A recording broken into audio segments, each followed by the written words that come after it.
Everyone, welcome back to Parsha.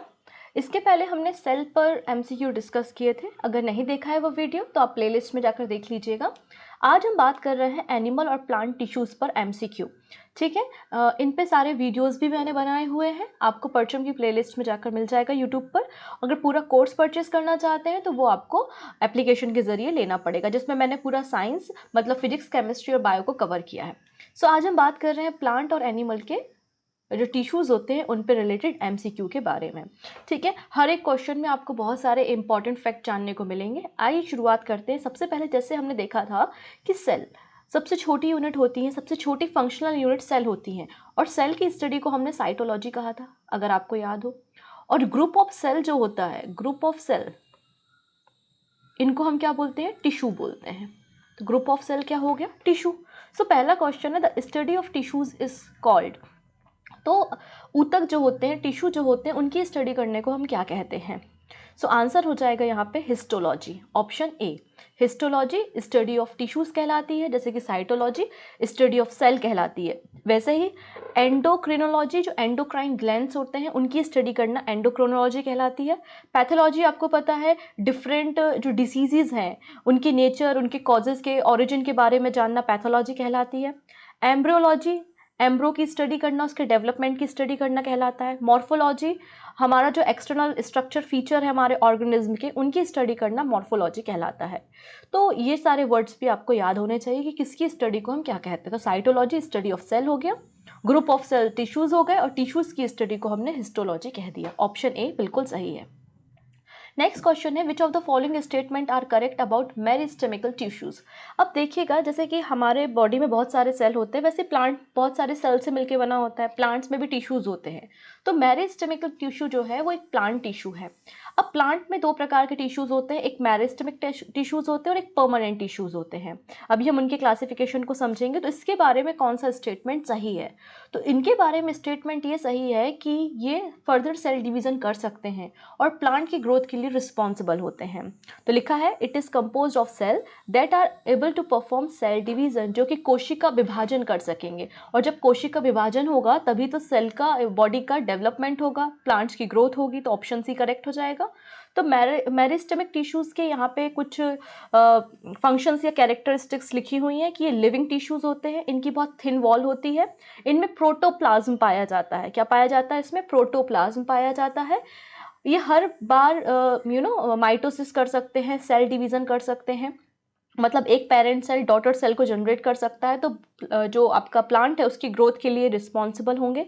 लेकिन इनमें food store नहीं होता, डू नॉट स्टोर फूड। अब फूड कौन से टिश्यूज स्टोर करेंगे वो भी हम आगे देखेंगे। तो आइए थोड़ा सा क्लासिफिकेशन हम समझेंगे। प्लांट टिश्यूज दो प्रकार के हैं, एक मेरिस्टेमिक टिश्यू है, एक परमानेंट टिश्यू है। मेरिस्टेमिक टिश्यू वो होते हैं जिनमें सेल डिवीजन होता है। सेल डिवीजन मतलब जो कि प्लांट की ग्रोथ के लिए रिस्पॉन्सिबल होंगे, जिसके अंदर आपको तीन टिश्यूज देखने को मिलेंगे, एपिकल टिश्यू, लेटरल टिश्यू और इंटरकैलरी। तो एपिकल, लेटरल और इंटरकैलरी, ये तीनों एग्जाम्पल है मेरिस्टेमिक टिश्यू के। ठीक है। परमानेंट टिश्यूज वो होते हैं जिनमें सेल डिवीजन नहीं होता, जो सेल डिवीजन नहीं करते, और जब सेल डिवीजन नहीं करेंगे तो प्लांट की ग्रोथ के लिए रिस्पॉन्सिबल भी नहीं होंगे। अब परमानेंट टिश्यू दो प्रकार के होते हैं, सिंपल और कॉम्प्लेक्स। कॉम्प्लेक्स टिश्यूज आप लोग जानते होंगे, आप लोगों ने क्लास 6, 7, 8 में पढ़ा भी होगा। कॉम्प्लेक्स टिश्यू में जाइलम और फ्लोएम होते हैं, जाइलम और फ्लोएम, ये कॉम्प्लेक्स परमानेंट टिश्यूज हैं। अगर हम सिंपल परमानेंट टिश्यूज के बारे में बात करेंगे तो दो हैं, कौन कौन से? तीन है, पेरेन्काइमा, कोलेनकाइमा और स्क्लेरेन्काइमा। तो ये तीन आपके सिंपल परमानेंट टिश्यूज हैं। आगे हम इनके बारे में भी सीखेंगे जब एमसीक्यू कर रहे होंगे। क्लियर हो गया। अब यहाँ पे जो एपिकल टिश्यू है, देखिएगा, जो प्लांट्स होते हैं, प्लांट के जो टिप पॉइंट्स होते हैं ना, कोई भी लीफ है उसका भी जो टिप पॉइंट्स है, तो टिप पॉइंट पर आपको एपिकल टिश्यूज देखने को मिलेंगे, रूट्स पे, लीफ पे। ठीक है, जो कि प्लांट्स की हाइट की ग्रोथ के लिए रिस्पॉन्सिबल होते हैं। हाइट की ग्रोथ के लिए रिस्पॉन्सिबल एपिकल टिश्यूज होते हैं, इनको याद रखना है, जो कि किसका टाइप है? मेरिस्टेमिक टिश्यू के हैं। दूसरा होता है इंटरकैलरी टिश्यू। अब आपने देखा होगा प्लांट्स में नई नई ब्रांचेस की ग्रोथ होती है, देखा होगा हमने। तो ये वो किसके कारण होती है? इंटरकैलरी टिश्यूज के कारण होती है, जो इंटर नोड पे प्रेजेंट होते हैं। ये भी प्लांट की लेंथ को ग्रोथ के लिए और ब्रांचेस के लिए रिस्पॉन्सिबल होते हैं। ठीक है। लास्ट में होते हैं लेटरल टिश्यूज़। अब ये लेटरल टिश्यूज़ जो है ना वो हमारी रूट्स में पाए जाते हैं, स्टेम में पाए जाते हैं। तना जो होता है ना, आपने देखा होगा जो नए पौधे होते हैं उनका तना बड़ा पतला होता है, लेकिन जो पुराने पौधे होते हैं, पुराने ट्रीज होते हैं, उनका जो तना है और ट्रंक जो है वो कितना ज़्यादा थिक होता है ना। तो ये स्टेम और रूट्स में पाए जाते हैं और थिकनेस ऑफ द प्लांट के लिए रिस्पॉन्सिबल लेटरल टिश्यू होते हैं। तो प्लांट की मोटाई के लिए रिस्पॉन्सिबल लेटरल टिश्यू है, नई ब्रांचेस की ग्रोथ के लिए इंटरकैलरी है, पत्तियों की ग्रोथ हो गई, प्लांट की लेंथ की ग्रोथ हो गई, ये सभी के लिए एपिकल टिश्यू है। और ये तीनों के तीनों आपके मेरिस्टेमिक टिश्यू कहलाते हैं। तो आई थिंक आपको ये समझ में आया होगा। सो अगला क्वेश्चन है, which of the following tissue has dead cell. अब देखिएगा, अब सेल दो प्रकार की होती है, लिविंग भी होती है, नॉन लिविंग भी होती है। इनमें से कौन सा टिश्यू है जो डेड सेल से मिलकर बना हुआ है या फिर डेड सेल होती हैं उसमें। ऑप्शंस आपको स्क्रीन पे दिख रहे हैं। तो सही आंसर हो जाएगा ऑप्शन नंबर बी, स्केरेनकाइमा। अब देखिए, अभी मैंने प्लांट के आपको परमानेंट में सिंपल टिश्यूज पढ़ाए थे, परमानेंट सिंपल टिश्यू। तो उस परमानेंट सिंपल टिश्यू में एक था स्केरेनकाइमा, और इसमें क्या होती है, डेड सेल होती हैं। ठीक है, इनमें क्या होती हैं, डेड सेल होती हैं। तो ये क्या करेंगे, प्लांट को शेप देंगे, प्लांट की बॉडी को टफ बनाएंगे, रिजिड बनाएंगे, और प्लांट को मैकेनिकल सपोर्ट या मैकेनिकल स्ट्रेंथ प्रोवाइड करने का काम कौन करेंगे, स्केरेनकाइमा करेंगे। तो इनका आपको फंक्शन समझ में आ गया होगा। तो आप सोच रहे होंगे इसके अलावा जो दो और बताए थे मैंने, क्योंकि आपको तीन मैंने परमानेंट सिंपल टिश्यू बताए थे। अब दो और बच गए हैं, एक हो गया पैरेंकाइमा और एक कोलेनकाइमा। ये दोनों लिविंग होते हैं, याद रखेंगे इन दोनों में लिविंग सेल होती है, जबकि स्केरेनकाइमा में क्या होती है, डेड सेल होती है। अब पैरेंकाइमा क्या करते हैं, ये प्लांट के जो हिस्से हैं जैसे कि स्टेम, रूट, फ्लावर, लीव्स, इन सब में सॉफ्ट पार्ट जो होता है उसमें पाया जाता है। ठीक है, इसके अलावा इनके बीच में ये आपस में छोटी छोटी सेल्स कनेक्ट होती हैं, इनके बीच में खाली स्पेस होता है, इंटर कैलोरी गैप्स होते हैं, जिनको हम वैक्यूल्स कहते हैं। और वैक्यूल जैसे कि आपने किसी स्टेम को तोड़ा या लीव्स को तोड़ा तो बीच में से कुछ जूस या कुछ पानी निकलता है ना, वो इन वैक्यूल में जो स्टोर होता है उसके कारण ही निकलता है। ठीक है, ओवल शेप की जनरली होती हैं ये। साथ ही साथ ये फोटोसिंथेसिस करने में प्लांट की मदद करती हैं, और इन्हीं के कारण, पैरेंकाइमा के कारण ही जो फ्लोट करते हैं आपके जो ट्रीज या प्लांट्स होते हैं वो वाटर पे फ्लोट कर सकते हैं। और ये जो सेल वॉल होती है इनकी, वो सेलुलोज से बनी होती हैं। ठीक है, these tissues are found in the soft part of the plant such as the root, stem, leaves and flowers. The cell of the tissue are loosely packed and contain large intercellular space between them, जिन्हें हमने vacuole कहा है। और ये tissues जो हैं वो storage का काम भी करेंगे, फोटोसिंथेसिस करने का काम भी करेंगे, ओवल या फिर राउंड शेप के होते हैं। साथ ही साथ इनकी जो सेल वॉल होती है वो सेलुलोज से बनी होती है। ठीक है ना, इतनी चीज़ें याद रखना। लिविंग सेल होती है इसमें। कोलेनकाइमा, इसमें भी लिविंग सेल पाई जाती है, बहुत थिक वॉल होती है, सेलुलोज और पैक्टीन से बनी होती है। किससे बनी होती है, सेलुलोज और पैक्टीन से मिलकर वॉल बनी होती है। और इसका रिफ्रैक्टिव इंडेक्स बहुत ज़्यादा हाई होता है बिकॉज ऑफ पैक्टीन। तो इनका याद रखेंगे, हाईएस्ट रिफ्रैक्टिव इंडेक्स होता है due to the presence of pectin. ठीक है, और इनके बीच में कोई इंटरसेलुलर स्पेस नहीं होता जैसे कि पैरेंकाइमा में था। तो ये आपको तीनों परमानेंट सिंपल टिश्यूज प्लांट के समझ में आ गए होंगे। ठीक है, तो हमने मेरिस्टेमिक टिश्यू के तीनों प्रकार देख लिए और परमानेंट सिंपल टिश्यू के तीनों प्रकार देख लिए। अब हम बात करेंगे कॉम्प्लेक्स के बारे में। Lateral meristem is responsible for, तो अभी हमने जो मेरिस्टेमिक टिश्यू देखे थे उसमें था एक लेटरल टिश्यू, वो किस लिए रिस्पॉन्सिबल होता है, तो अभी हमने देखा प्लांट की थिकनेस के लिए, है ना, उसके लिए रिस्पॉन्सिबल है। तो ऑप्शन नंबर बी बिल्कुल सही हो जाएगा। नेक्स्ट है, water and mineral in plant is transported through. अब प्लांट्स में पानी ले जाने का काम, मिनरल ले जाने का काम कौन करता है, तो प्लांट में कुछ कॉम्प्लेक्स परमानेंट टिश्यूज भी थे जैसे कि फाइलम और जाइलम और फ्लोएम। तो जो जाइलम होते हैं वो वाटर और मिनरल को कैरी करने का काम करते हैं। याद रखिएगा, जाइलम जो टिश्यू है वो यूनिडायरेक्शनल है। ऑप्शन बी करेक्ट हो जाएगा। आप यहाँ पे देखेंगे जाइलम और फ्लोएम टिश्यू के बारे में। जाइलम जो होते हैं वो यूनिडायरेक्शनल होते हैं, वाटर और मिनरल को कैरी करने का काम करते हैं। No end wall between cell, कोई भी सेल वॉल या फिर नो एंड वॉल होती हैं सेल्स के बीच में। ठीक है, इसके अलावा जो फ्लोएम होते हैं ये टू वे कम्युनिकेशन कर सकते हैं, मतलब ऊपर नीचे दोनों तरीके से ट्रांसफर करेंगे। ये क्या करते हैं, जो आपका वाटर और फूड को ट्रांसफर करने का, बेसिकली फूड को ट्रांसफर करने का काम फ्लोएम करते हैं, जो कि कॉम्प्लेक्स टिश्यूज में है। ठीक है, cell have end wall with perforation, मतलब छोटे छोटे से छेद होना जिसके कारण वाटर और फूड का ट्रांसफर हो सके। तो यहाँ पे एंड वॉल मतलब सेल वॉल से एंड होते हैं ये लोग। ठीक है, अब यहाँ पे वही चीज़ लिखी है, जाइलम जो है वो ट्रांसपोर्ट करेंगे वाटर का, न्यूट्रिशन का, साथ ही साथ प्लांट को सपोर्ट प्रोवाइड करने का काम करते हैं। और जाइलम जो है वो 4 पार्ट्स में डिवाइडेड होते हैं, xylem fibre, xylem parenchyma, vessels होते हैं और ट्रैकीड्स होती हैं। फ्लोएम जो होते हैं वो क्या करते हैं, ऑर्गेनिक फूड्स को डिफरेंट पार्ट तक पहुँचाने का काम करते हैं। ठीक है, इनके भी 4 पार्ट होते हैं, sieve tube, companion cell, phloem, parenchyma और फ्लोएम फाइबर। ठीक, नेक्स्ट है, a person met with an accident in which 2 long bones of the hand were dislocate, which among the following may be possible reason. जब कोई व्यक्ति accident होता है तो उसकी 2 लॉन्ग बोन्स जो है वो डिसलोकेट हो गई है हैंड की, तो वो क्या रीज़न हो सकता है। तो अगर आप लोगों को ह्यूमन में पाए जाने वाले टिश्यूज़ के बारे में पता हो, जैसे कि कनेक्टिव टिश्यूज़, तो कनेक्टिव टिश्यूज़ में होते हैं आपके टेंडन एंड लिगामेंट्स, और जब लिगामेंट्स ब्रेक हो जाते हैं तो बोन डिसलोकेट होने की पॉसिबिलिटी होती है। तो ऑप्शन यहाँ पर सी करेक्ट हो जाएगा, ऑप्शन नंबर सी, क्योंकि लिगामेंट्स क्या करते हैं, लिगामेंट बोन को बोन से कनेक्ट करने का काम करते हैं, तो बोन और बोन के बीच में कनेक्शन प्रोवाइड करने का काम लिगामेंट करते हैं, इसलिए लिगामेंट को हम कनेक्टिव टिश्यू भी बोलते हैं। ठीक है, जबकि टेंडन क्या करते हैं, टेंडन बोन और मसल्स को आपस में कनेक्ट करते हैं, बोन और मसल को आपस में कनेक्ट करने का काम टेंडन करते हैं, और टेंडन कोलेजन प्रोटीन से बने होते हैं, जबकि लिगामेंट इलास्टिन प्रोटीन से बने होते हैं। तो ये कुछ एक्स्ट्रा फैक्ट्स हैं जिनको आपको याद रखना है। तो लिगामेंट क्या करते हैं, help to hold structure together, maintain stability in the body और connect the end of the bones at joint. तो बोन्स के बीच में कनेक्शन का काम लिगामेंट्स कर रहे हैं। ठीक है, तो अगर मैं बॉडी टिश्यू, जैसे हमने प्लांट के सारे टिश्यूज़ एक एक करके देख लिए ना, अगर हम बॉडी टिश्यूज़ की बात करते हैं तो 4 प्रकार के होंगे। कौन कौन से, muscle tissue, nervous tissue, epithelial tissue और कनेक्टिव टिश्यू। तो ये जो आपके टेंडन और लिगामेंट मैंने आपको बताया वो कनेक्टिव टिश्यू होंगे। ठीक है, तो ये 4 टिश्यूज़ आपको क्लियर हो गए। एपिथेलिकल टिश्यू जो कि कवरिंग का काम करता है, किसी भी ऑर्गन की लाइनिंग प्रोवाइड करना, उसको कवर करने का काम करता है, जैसे कि स्किन।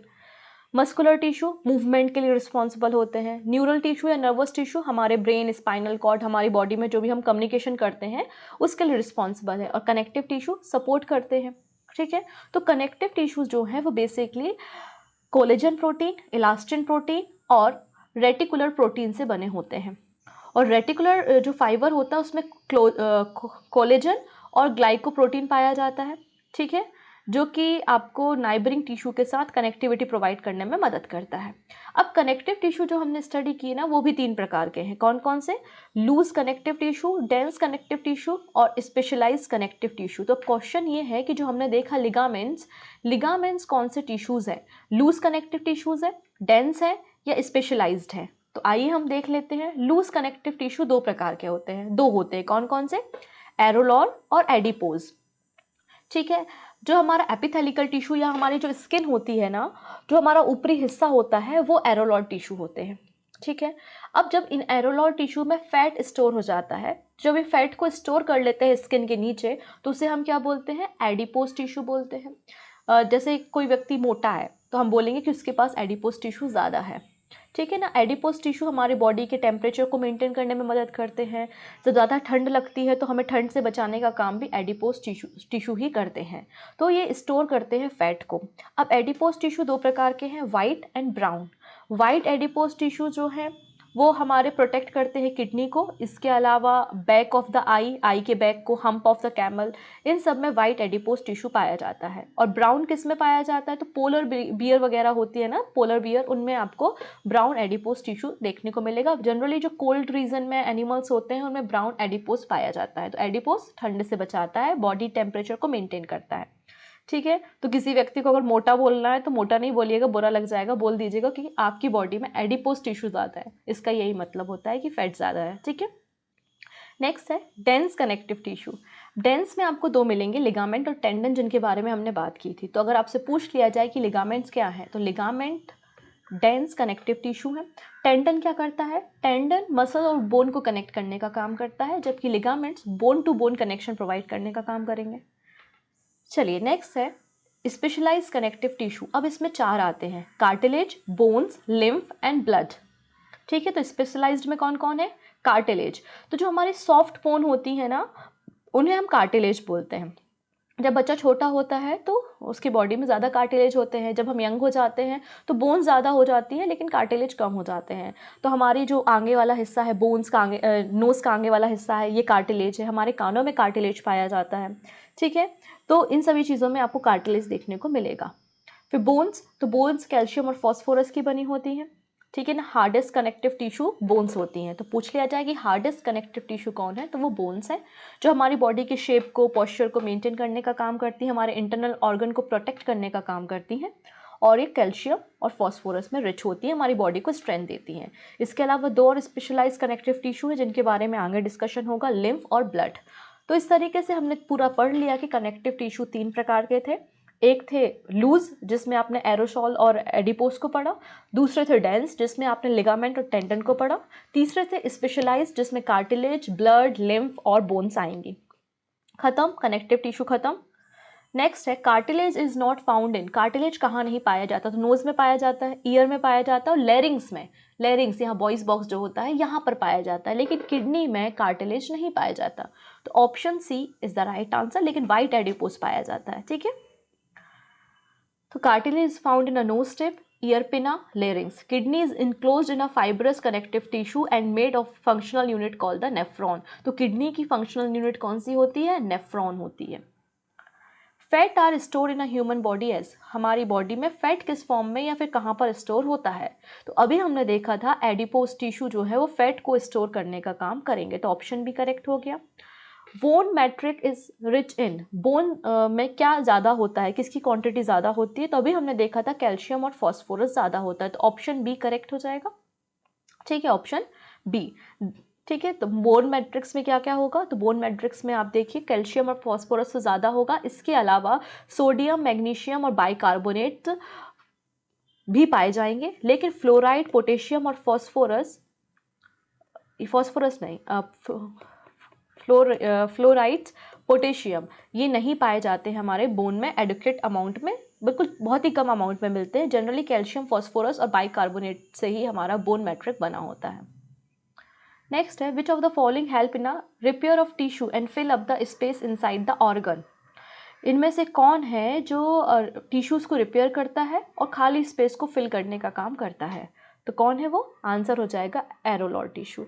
एरोलॉड टिश्यू का काम पैकेजिंग करने का, रिपेयरिंग करने का होता है, पैकेजिंग टिश्यू भी बोला जाता है एरोलॉड को, तो ऑप्शन सी करेक्ट हो जाएगा। एरोलॉड एक कनेक्टिव टिश्यू है, वो भी कैसा, लूज कनेक्टिव टिश्यू है, जो हमारे स्किन और मसल्स के बीच में पाया जाता है, ठीक है। ये क्या करता है, ऑर्गन के बीच में जो स्पेस है उनको फिलिंग करने का काम करता है, टिश्यूज़ को रिपेयर करने का काम करता है, इसलिए इसको हम पैकेजिंग टिश्यू भी बोलते हैं। नेक्स्ट है nervous tissue is found in, nervous tissue हमारा न्यूरॉन, नर्वस टिश्यू की सेल क्या होती है, न्यूरॉन सेल होती है, जो ब्रेन और स्पाइनल कॉर्ड को कनेक्ट करती है। तो ब्रेन और स्पाइनल कॉर्ड तक सिग्नल का ले जाने का काम कौन करेगा, न्यूरॉन करेंगे। तो ब्रेन हो गया, स्पाइनल कॉर्ड हो गया और नर्व हो गई, लेकिन टेंडन तो अपने आप में अलग टिश्यू है जो कि नर्वस टिश्यू का हिस्सा नहीं है, तो ऑप्शन सी करेक्ट हो जाएगा। नेक्स्ट है the muscle tissue which function through out life continuously without fatigue. ऐसा कौन सा मस्कुलर टिश्यू है जो बिना थके जिंदगी भर काम करता है, क्योंकि अगर ये थक गया तो हमारी जिंदगी खत्म, ठीक है, ऐसा। तो वो कौन है, कार्डिक मसल्स है। कार्डिक मसल हमारे हार्ट पे पाई जाती हैं, जो लगातार काम करती हैं। इनको काम करने के लिए एटीपी भी नहीं चाहिए, मतलब एनर्जी भी नहीं चाहिए, थकती भी नहीं है ये। तो लगातार हमारी बॉडी में काम करने वाले जो मस्कुलर टिश्यूज़ हैं वो कार्डिक मसल कहलाती हैं। Option number B is the right answer, ठीक है। तो मस्कुलर टिश्यू का काम क्या होता है, हमारी बॉडी को मूवमेंट करना। अगर आप हाथ हिला रहे हैं, सर हिला रहे हैं, आप बॉडी में जो भी मूवमेंट कर रहे हैं वो मस्कुलर टिश्यूज़ के कारण ही होता है, ठीक है। अब मस्कुलर टिश्यूज़ जो है वो 3 प्रकार के होते हैं, वॉलेंट्री, नॉन वॉलेंट्री और कार्डिक। तो कार्डिक मसल तो आपको समझ में आती है कि कार्डिक मसल हमारे हार्ट में पाई जाती हैं, जो ब्लड को पंप करने में कॉन्ट्रैक्ट करके हार्ट की मदद करती है। तो कार्डिक मसल्स तो आपके हार्ट में हो गई। इसके अलावा होते हैं वॉलेंट्री और नॉन वॉलेंट्री मसल्स, जिनको हम कह सकते हैं कि स्केलेटन मसल टिश्यू और स्मूथ मसल टिश्यू भी हम बोल सकते हैं। स्केलेटन मसल टिश्यूज़ कैसे होती हैं, ये आपकी परमिशन से काम करती हैं, मतलब वॉलेंट्री होती हैं। आपको किसी को मारना है, पीटना है, दौड़ना, भागना है, वो आपकी मर्जी पे डिपेंड करेगा ना। तो हमारी बॉडी में जो स्केलेटन से जुड़े हुए मसल्स टिश्यू होते हैं वो वॉलेंट्री होते हैं, वो आपकी मर्जी से काम करते हैं। इनको काम करने के लिए एटीपी मतलब एनर्जी की ज़रूरत होती है। एनर्जी नहीं होगी तो आपके हाथ पैर काम नहीं कर पाएंगे, हमारी बॉडी के मूवमेंट में मदद करते हैं, ठीक है। अब ये जो स्केलेटन मसल्स टिश्यू होते हैं ये कुछ एक पैटर्न में अरेंज होते हैं, डार्क और लाइट बैंड बनाकर एक पैटर्न में अरेंज होते हैं, और ये एक्टिन और मायोसिन प्रोटीन से बने होते हैं। एक्टिन और मायोसिन प्रोटीन से बने होते हैं और इस तरीके से ये एक परमानेंट रेगुलर स्ट्रक्चर या शेप बनाते हुए दिखाई देते हैं। हमारी बॉडी का 40% जो हिस्सा है वो स्केलेटन मसल टिश्यू का ही है। दूसरे होते हैं स्मूथ मसल टिश्यूज, जो कि नॉन वॉलेंट्री होते हैं, मतलब अपनी मर्जी से काम करते हैं, आपकी परमिशन की कोई ज़रूरत नहीं है। जैसे कि डाइजेशन होना खाने का, पलकों का झपकना, है ना, रिप्रोडक्शन सिस्टम हो गया, ब्लड वेसल्स में ब्लड का फ्लो होना हो गया। इन सब चीज़ों के लिए ना ही एनर्जी की ज़रूरत है, पलकों को झपकाने के लिए एनर्जी नहीं लगती, और ना ही आपकी परमिशन। तो ये सब नॉन वॉलेंट्री मसल्स टिश्यूज होते हैं, और ये किसी भी, इसमें जो एक्टिन मायोसिन प्रोटीन होते हैं ना, वो किसी भी स्ट्रक्चर में अरेंज रहते हैं। कैसे? किसी भी स्ट्रक्चर में अरेंज होते हैं, जबकि स्केलेटन मसल टिश्यू में एक प्रॉपर रेगुलर पैटर्न में ये देखने को मिलेंगे। तो आपने यहाँ पे मसल्स टिश्यू को समझ लिया। नेक्स्ट क्वेश्चन है, which of the following blood cell play an important role in a blood clotting? Blood clotting में कौन सी सेल मदद करती है? तो जैसे कि आपको पता है ब्लड में 3 प्रकार की सेल होती हैं, एक होती है आरबीसी, एक होती है डब्ल्यूबीसी, और एक होती है प्लेटलेट्स। लेकिन मैडम यहाँ तो ऑप्शन में कुछ भी नहीं है। क्यों नहीं है? क्योंकि आरबीसी को आप एरिथ्रोसाइट बोलते हैं, डब्ल्यूबीसी को आप ल्यूकोसाइट बोलते हैं, और प्लेटलेट्स को थ्रोम्बोसाइट कहते हैं। और जो प्लेटलेट्स है मतलब थ्रोम्बोसाइट्स हैं, वो ब्लड क्लॉटिंग करने का काम करती हैं। तो ऑप्शन ए बिल्कुल करेक्ट हो जाएगा। समझ में आ रहा है? यहाँ पे ल्यूकोसाइट मतलब आरबीसी, इरिथ्रोसाइट मतलब ल्यूकोसाइट मतलब डब्ल्यूबीसी, इरिथ्रोसाइट मतलब आरबीसी, और थ्रोम्बोसाइट मतलब प्लेटलेट। तो प्लेटलेट का काम ब्लड को क्लॉट करने का होता है, वही चीज़ें यहाँ पर लिखी हुई हैं। साथ ही साथ प्लाज्मा भी पाया जाता है। प्लाज्मा में प्रोटीन, वाटर, हार्मोन, सॉल्ट पाए जाते हैं, और प्लाज्मा में ही एक और प्रोटीन पाया जाता है विच इज़ फिब्रिन, और फिब्रिन प्रोटीन भी ब्लड क्लॉटिंग करने का काम करता है। इसके अलावा कैल्शियम आयन हो गया, पोटेशियम हो गया, ये सभी लोग ब्लड क्लॉटिंग करने का काम करते हैं। फिर बॉटल चढ़ती है जब किसी व्यक्ति को, तो हम बोलते सीरम चढ़ा हुआ है। तो serum differ from the blood, serum किस तरीके से ब्लड से अलग होता है? तो देखिए ब्लड में आरबीसी, डब्ल्यूबीसी और प्लेटलेट सभी कुछ पाया जाता है, लेकिन जो सीरम होता है उसमें क्लॉटिंग फैक्टर्स नहीं होते, ब्लड क्लॉटिंग फैक्टर सीरम में नहीं होते हैं, जबकि ब्लड में पाए जाते हैं। तो ऑप्शन बी बिल्कुल करेक्ट हो जाएगा।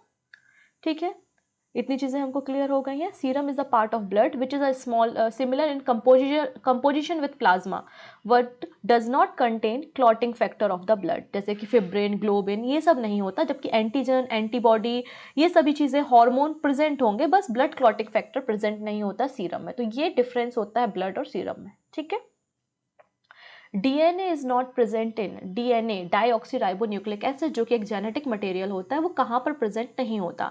तो हमारी बॉडी में कई सारी जगह, हमने सेल वाले चैप्टर में डिस्कस की थी कि माइट्रोकॉन्ड्रिया में डीएनए होता है, न्यूक्लियस में भी डीएनए होता है, क्लोरोप्लास्ट में डीएनए होता है जो फोटोसिंथेसिस में मदद भी करेगा। ठीक है, लेकिन आपके जो राइबोसोम होते हैं उनमें डीएनए नहीं होता। ओवम में डीएनए होता है, स्पर्म में डीएनए होता है, हमारे बालों में डीएनए होता है। आपने देखा होगा मूवी में, सीआईडी में, कहीं किसी के बाल मिल जाते हैं तो बोलते हैं चलो डीएनए टेस्ट करेंगे कल्प्रिट का पता लगाने, तो हमारे बालों में डीएनए होता है। लेकिन हमारे जो आरबीसी होती हैं, रेड ब्लड सेल, उसमें न्यूक्लियस ही नहीं होता, मतलब डीएनए नहीं होता। तो ऑप्शन डी बिल्कुल सही हो जाएगा यहाँ पर। ठीक है, डीएनए राइबोसोम और आरबीसी में नहीं मिलेगा, बाकी ये सारी जो चीज़ें मैंने बताई इन सब में आपको डीएनए देखने को मिलेगा। ठीक है, नेक्स्ट है globulins of the blood plasma responsible for. अब हीमोग्लोबिन, आरबीसी में क्या पाया जाता है? हीमोग्लोबिन पाया जाता है, जिसके कारण हमारे ब्लड का कलर रेड होता है। अब हीमोग्लोबिन में हीमो का मतलब तो आयरन से है, और ग्लोबिन का मतलब एक प्रोटीन है। अब ये प्रोटीन क्या करता है? तो इस प्रोटीन के कई सारे काम हैं। ये प्रोटीन हमारी बॉडी के इम्यून सिस्टम को इम्प्रूव करता है, मतलब एक डिफेंस मैकेनिज्म प्रोवाइड करता है। ये प्रोटीन ब्लड क्लॉटिंग करने का काम करता है। ठीक है, काफ़ी सारे काम ही करता है, लेकिन मेन काम क्या है इसका, तो वो हम देखेंगे। ऑप्शन ए है डिफेंस मैकेनिज्म। तो यहाँ पर लिखा हुआ है कि globin are the group of protein in your blood. ठीक है, they are made in your liver by your immune system. तो लीवर में इनका फॉर्मेशन होता है। ठीक है, ब्लड क्लॉटिंग करने का काम और इन्फेक्शन से फाइट करने का काम करते हैं। लेकिन अगर कोई एक आंसर करना होगा तो आप बोलेंगे डिफेंस मैकेनिज्म ऑफ बॉडी के लिए रिस्पॉन्सिबल होते हैं। कोई भी बैक्टीरिया, वायरस हमारी बॉडी में इंटर करता है तो उनको मारने का काम, उनको फाइट करने का काम ये करेंगे। तो ऑप्शन ए करेक्ट हो जाएगा। Lymph differ from blood is having. अब लिम्फ और ब्लड में क्या अंतर है? तो ब्लड में आरबीसी हैं, डब्ल्यूबीसी और प्लेटलेट्स हैं, लेकिन लिम्फ्स जो होती हैं उनमें आरबीसी मिसिंग होती हैं, आरबीसी नहीं पाई जाती हैं, केवल और केवल डब्ल्यूसी पाई जाती है। क्या पाई जाती है? डब्ल्यूसी मतलब white blood cell. More WBC and no RBC, ये लिम्फ की क्वालिटी होती है। ऑप्शन सी करेक्ट हो जाएगा। तो यहाँ पे एक छोटी सी टेबल हम देख लेते हैं कि लिम्फ और ब्लड में क्या अंतर है। तो ब्लड सर्कुलेटरी सिस्टम का हिस्सा होता है जो न्यूट्रिशन, मिनरल, सॉल्ट्स, वाटर सबको कैरी करते जाता है, ठीक है ना, रेडिश कलर का होता है। लेकिन जो लिम्फ होता है वो कलरलेस होता है और ये लिम्फेटिक सिस्टम का पार्ट होता है। ये हमारी बॉडी का एक डिफेंडर सिस्टम है, डिफेंडर मैकेनिज्म है जो हमारी बॉडी के इम्यून सिस्टम के लिए रिस्पॉन्सिबल है। ब्लड में आरबीसी, डब्ल्यूबीसी और प्लेटलेट्स होते हैं, लेकिन लिम्फ में आपको डब्ल्यूबीसी और प्लेटलेट्स मिलेंगे, लेकिन आरबीसी नहीं पाए जाते हैं। अब लिम्फ जो है इनकी स्पीड स्लो होती है, ब्लड की स्पीड बहुत फास्ट होती है। लिम्फ में क्लॉटिंग नहीं होती या धीरे धीरे होती है, जबकि ब्लड में क्लॉटिंग फैक्टर पाए जाते हैं, ठीक है। इतनी बातें भर याद रखनी है, दोनों में डिफरेंस ये है। सो अब ये रहा आपके लिए क्वेश्चन कि जाइलम और फ्लोएम किसके एग्जाम्पल है।